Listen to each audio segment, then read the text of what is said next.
আসসালামু আলাইকুম। সকালবেলা ঘুম থেকে ওঠার আগেই বিছানায় শুয়ে শুয়ে শুনতে পাচ্ছিলাম মেশিনের ভেতর থেকে বাচ্চার শব্দ ভেসে আসছে।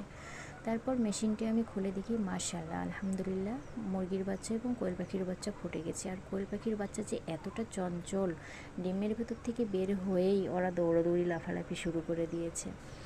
আর মুরগির ট্রে থেকে আমি খোসাগুলো আলাদা করে ফেললাম, কারণ ওদের একটু জায়গার দরকার আছে। তারপর আমি ওপরে ট্রেটি খুলে দেখি, আলহামদুলিল্লাহ, মাশাআল্লাহ, অনেকগুলো বাচ্চা ফুটে বের হয়েছে।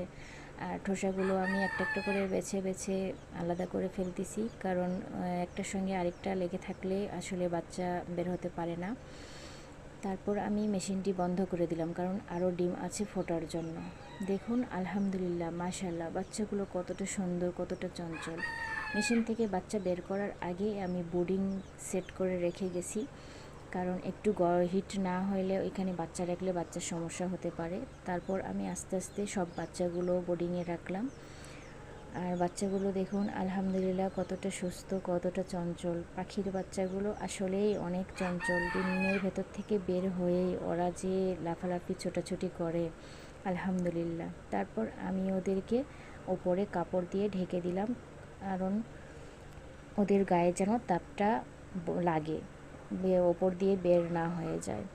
সবাই ভালো থাকবেন। আসসালামু আলাইকুম।